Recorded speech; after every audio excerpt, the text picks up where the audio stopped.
we need to have some idea about what innovation is. And for innovation, normally we are talking about a new idea being brought into a real product. So, for example, we can talk about a lot of scientific invention, scientific discovery, but they may not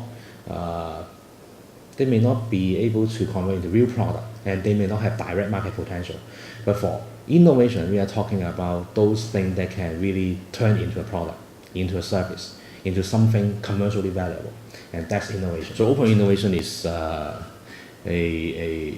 product or a service with a very high amount of creativity and new idea incorporated into it and make it better. In my definition, actually, even the business of Starbucks coffee is an innovation, because it is sort of bringing new life into the coffee business. Instead of just being a drink business, it is a kind of lifestyle, kind of actually having a very strong personal connection with customers, building this into the brand value and making the coffee valuable. Even though when you're talking about cost of production, it's just a few cents, right? Yeah, and that's the key difference between open innovation and innovation itself. Because innovation, normally, when we're talking about developing a new innovation, it could be having a group of people in your mind, could be picturing a group of people in the laboratories, and then they just brainstorming or maybe doing some experiment, trying to find something new and incorporate that into a real product with market value.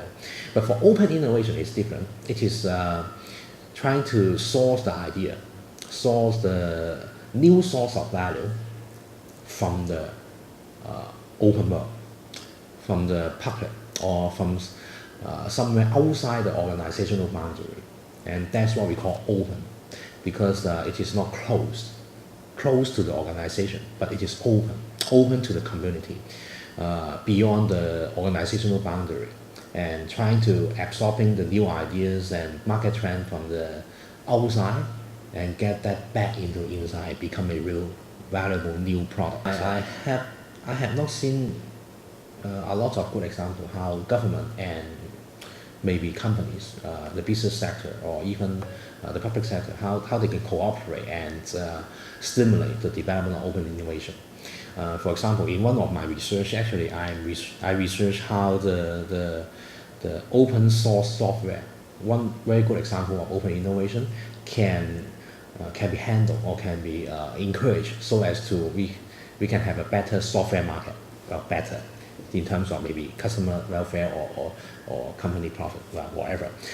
But the difficulty is even getting people in the government or in the private sector to have a common understanding of what the open innovation is very difficult already.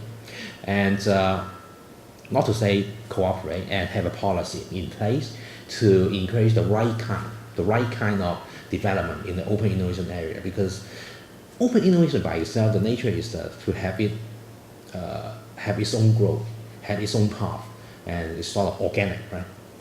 But for government policy, it's mainly prescription, right? Prescription. We try to prescribe what you need to do, what is right, what is wrong, instead of letting you to have the natural development into something, well, really new and valuable, and may or may not be beneficial to the existing market player. Sometimes, an innovation can overturn market leadership.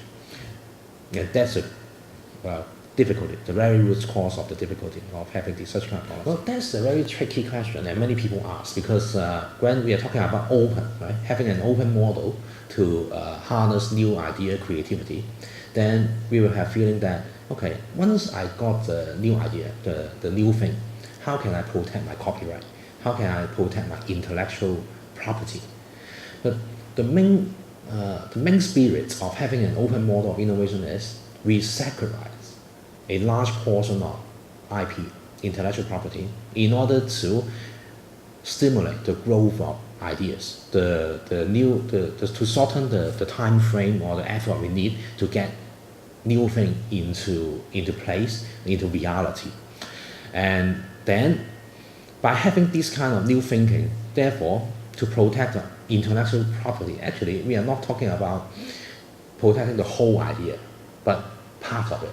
We need to sacrifice a certain portion of the intellectual property to have this kind of new well, many people think that much more cost-effective open model of innovation to have new idea, new technology. We need to have a new form of IP protection, new form of new idea, new understanding of intellectual property. Instead of protecting the whole idea, the whole thing, we need to define the boundary where we want to stop our protection.